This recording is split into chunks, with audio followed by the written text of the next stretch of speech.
Nigeria's president, Muhammadu Buhari, on Wednesday finally submitted names to serve in his cabinet, 4 months since taking office, and announced he intended to take personal charge of the country's crucial oil portfolio.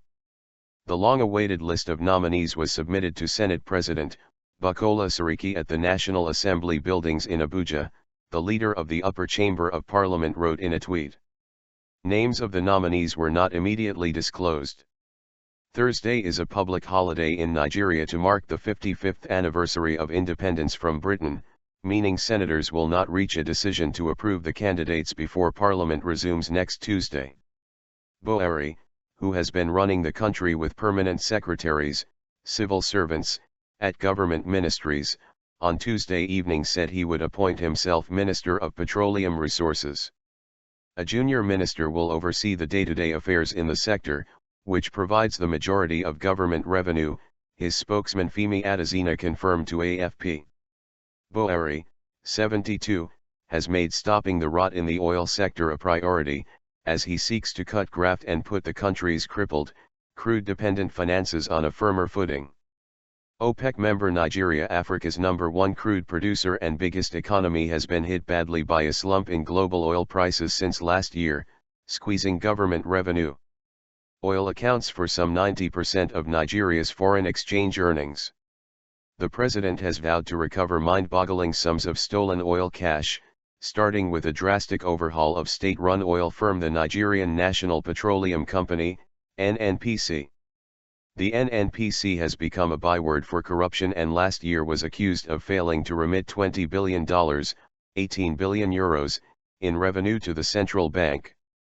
Former military ruler Buhari has vowed that corruption and the corrupt will have no place in his government, and vetting of candidates has been seen as delaying his nomination of senior ministers. Maximum power. Buhari has prior experience of dealing with the oil industry. In 1977, he was oil minister under General Olusegun Obasanjo and helped establish the NNPC. He was later in charge of the Petroleum Trust Fund during the time of General Sani Abacha in the 1990s. A committee advising Buhari on policy before he took office has recommended he streamlines the number of ministries and ministers. He has already moved to revamp the NNPC, sacking the entire board, announcing a probe into opaque accounting practices and appointing a new boss to make the company more transparent and profitable. Malti Lewershite, senior Africa analyst at risk consultancy Verisk Maplecroft, said Buhari's decision furnishes him with maximum power to push through necessary reforms in the oil sector.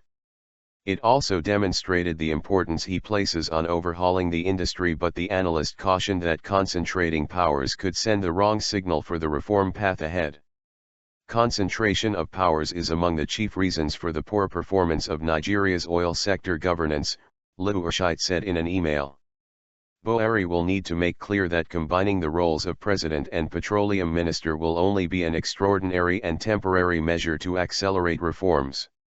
Obasanjo also oversaw the oil ministry when he was civilian president from 1999 to 2007, and Buhari will have to guard against the perception of a potential for abuse.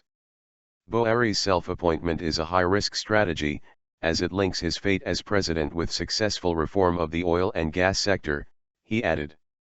If he fails to deliver tangible successes soon, there will be no minister to shift the blame to.